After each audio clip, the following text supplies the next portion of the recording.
There is a brilliant article from Brady Henderson of ESPN, which is available to read now, and I would recommend fully going and checking it out. I'll leave a link in the description of this video because every Seahawks fan has to read it. I think it's superb. It gives you some insight into the way that Mike Macdonald is as a coach. I don't think we get the full picture listening to press conferences because he's not the most forthcoming with information. So it gives you a real feel for who he is as a person. And I just wanted to read through some of the quotes that are in this piece from Brady Henderson, who is a tremendous beat reporter, because I think it shows why change was so important for the Seahawks this offseason. I think we're already seeing it with the play on the field, especially defensively, but I think this article adds to it as well. So one of the things that is talked about right at the start of the piece from Brady is the difference in leadership between Pete Carroll, the old head coach, and Mike Macdonald, the new one. And to read from the article here, it says, every NFL player must pass a fitness test at the start of training camp in order to practice, and the versions vary by team. The one that Seattle uses requires them to complete 6 150-yard shuttles with a time limit on each leg that differs depending on positional groups. Not finishing any of the 6 legs in the designated time means failing the test and having to start it over.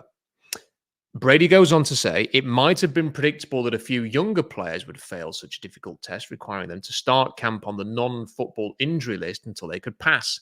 But to the Seahawks' new head coach, it wasn't acceptable. Macdonald was pissed, a source close to a player said.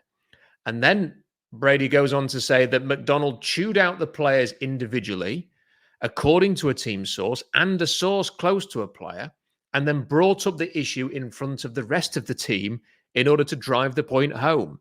You owe it to everyone else to show up in shape. He told at least one of the players that he'd have been cut on the spot if not for the guaranteed money in his contract.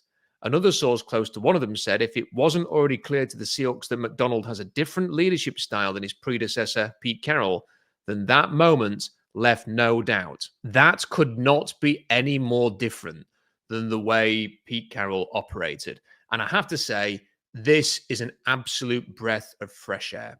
When you watch the way that the Seahawks played defensively, in particular with little things like their tackling, there was a clear lack of what I would say attention to detail in instances like that, because it was a problem that was never fixed. Now, as time went on, you would anticipate that some of those problems would be fixed. And when they aren't, you have to look for a broader issue.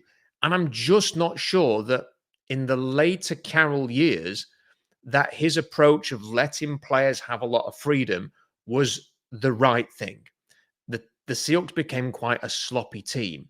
And maybe some of those players needed a bit more tough love. This approach from Mike Macdonald, he's making it very, very clear that there is a standard now and you have to make it. And there is no way that Carroll, at least I don't think so, would ever go up to a player and say, you know, if it wasn't for the guaranteed money on your contract, you would be cut immediately. But look at this tweet here where someone has taken a screen grab of something said by Quandre Diggs, who was one of the worst defenders when it came to missed tackles. He was asked, Quandre Diggs, on Twitter a couple of years ago, what exactly do you do for a conditioning test? To which Quandre Diggs said, well, we don't have one. Pete treats us like grown-ass professionals. So according to Quandre Diggs here, they didn't even have a conditioning test to start training camp.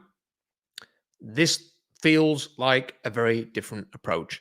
And to me, it is no surprise that already we're seeing the effects of that on the field.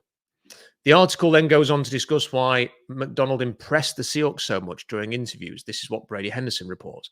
The Seahawks, according to a team source, had noticed a trend with their earlier interviews, with some candidates impressing them in virtual conversations, but not nearly as much during the second in-person sessions. Macdonald, on the other hand, blew them away when Schneider Allen, assistant GM Nolan Teasley, and the rest of their leadership team met with him face-to-face in Baltimore.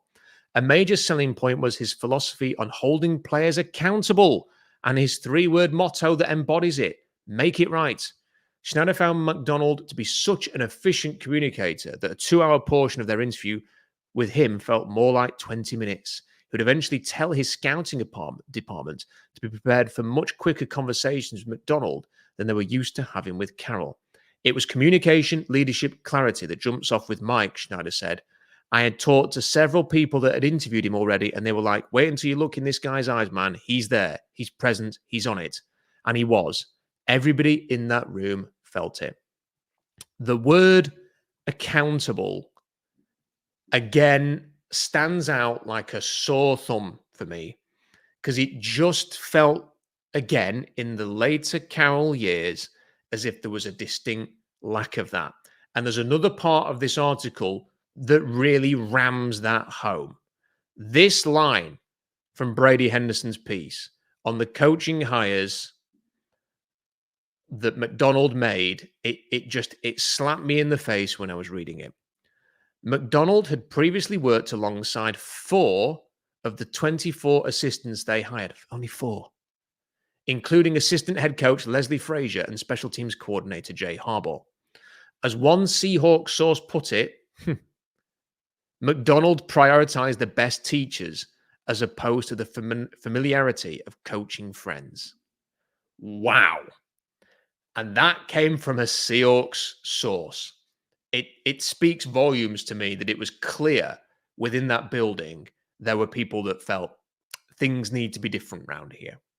Probably 2-3 years before the change actually happened. But what are they referring to here? Like, a case in point. Look at Pete Carroll's defensive coordinator hires. He had to make a hire to replace Gus Bradley. He hired Dan Quinn, brought Dan Quinn back, who was a success, but he'd been on the staff previously. Dan Quinn leaves. Chris Richard gets a job, who'd been with Carroll at USC and on the Seahawks staff. Chris Richard departs. Ken Norton is the defensive coordinator, Carroll's long-term coaching buddy from USC and Seattle. Ken Norton departs. Who comes in? Clint Hurt comes in. They bring an outsider in to help Clint Hurt. He lasts a season. And then he heads off to the Eagles. Every single time that Carroll needed to bring in a defensive coordinator, the hire seemed to be drenched in familiarity. He was not going outside of his comfort zone with the defensive hires. Now, with the offensive hires, it was a bit different. You know, he didn't have a lasting relationship with Darrell Bevel or Brian Schottenheimer or Shane Waldron, but defensively, they were all his guys. And defensively, the Seahawks were crap for the last few years. And then the other side of it, with the hires that Carroll made, were the appointment of his sons on the staff. Let's not forget Tater, who was with the Seahawks for a while, went away, and then returned to the staff in the later years. And who could forget Carroll, when quizzed on who keeps him accountable in a press conference, I think it was 2 or 3 years ago, struggled for an answer before naming Tater and his sons as the people who kept him accountable. It was one of the big moments for some of us that we knew a change was required. And look at Mike Macdonald. The difference could not be more stark, that he didn't just go out and appoint his friends or people he'd worked with. Only 4 of his 24 assistants were people he'd worked with in the past. And frankly, people he'd not worked that long with. You know, he hadn't spent a lot of time with Jay Harbaugh in Michigan. He had spent time with Jay Harbaugh's uncle, but not Jay Harbaugh. So I think it's all positive that came about. The totally different approach was really important. The piece eventually returns to the difference between Carroll and Macdonald. And this is what it says. Macdonald isn't hard on players as a default, Trey Brown said. Cornerback Trey Brown. Only when he needs to be. One such moment came at the end of a practice early in camp when Macdonald saw a group of young players, and this is a story that's been spoken about a lot. They saw the young players heading inside in defiance of instructions to sign autographs for fans. He caught up to one of them and gave them an earful, sternly ordering an undrafted rookie to the berm across the field where fans were waiting. Another rookie who witnessed the exchange exclaimed with a grin, "Mike does not play." Those who played for Carroll and worked under him say they never saw him dole out discipline that way, even behind the scenes. The ultimate players coach. He believed in empowering them as a means of getting the most out of them. which meant giving plenty of leeway and leading more like a father figure than an authoritarian. He was willing to deal with the inevitable downside of that approach, the free spirits who would take more rope than he gave. Philosophy is a lot different, Trey Brown said, of the change in coaches. Now, again, the point of this video is not to say everything that Pete Carroll did was wrong, because that would be a stupid thing to say. Because Pete Carroll is the only coach in Seahawks history to bring a Super Bowl to the city. And I don't think there's any other coach maybe in history that could have contained a roster that included such massive personalities as Marshawn Lynch, Richard Sherman, Earl Thomas, Russell Wilson, Doug Baldwin, Cam Chancellor, all of them. And there was so much drama constantly going on. And yet Carroll kept a lid on it until that play.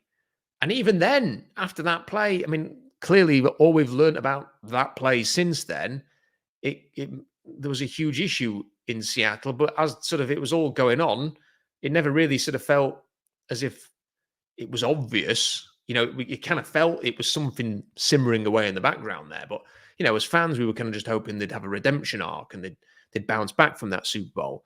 We weren't constantly talking about it's over, it's destroyed, everything's ruined, because it wasn't. Because what was happening? Russell Wilson became an even more prolific passer. The LOB era moved on. They switched everything around, and for a few years, it was like the Russell Wilson team until it wasn't anymore. But as well as that worked for that particular team, just over a decade ago onwards, once the LOB era had ended, the effectiveness of that type of coaching ended, in my opinion, because then you could just see it was declining.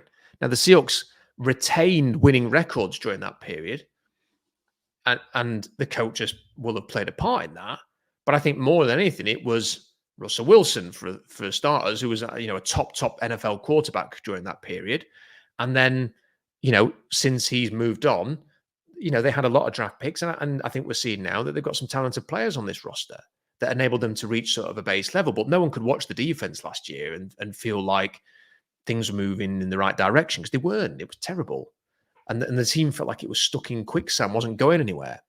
So when I read all of this, again, because we don't know that much about Mike Macdonald, he seems quite, a cheery chap. When you listen to him in his sort of his interviews on 710, he's kind of like laughing and joking a little bit. Doesn't give anything away, but he seems quite amenable.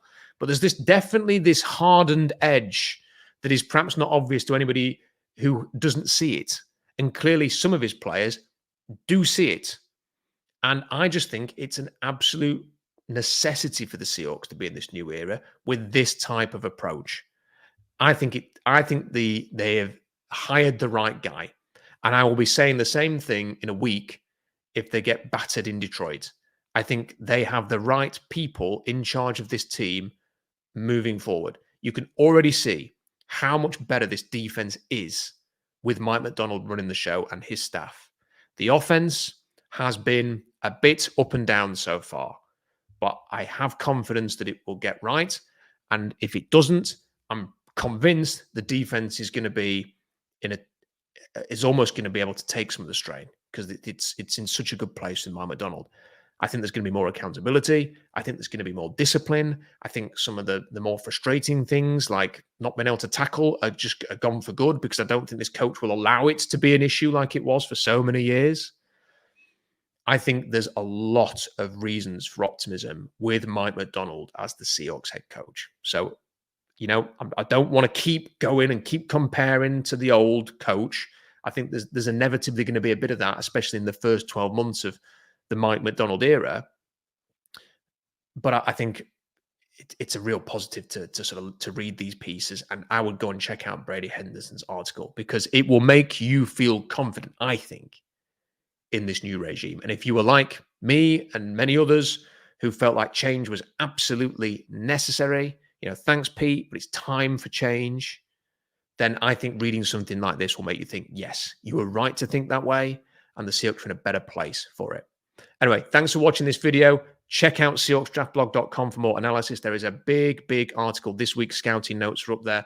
Lots of great information on a pass rusher from Michigan, who I think is going to interest the Seahawks a lot.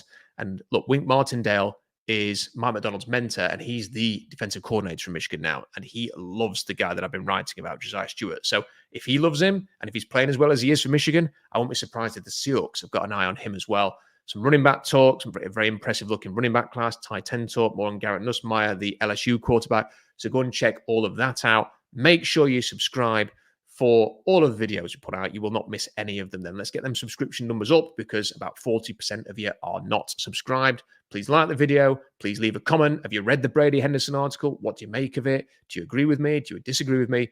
Let me know in the comment section. Until next time, bye for now.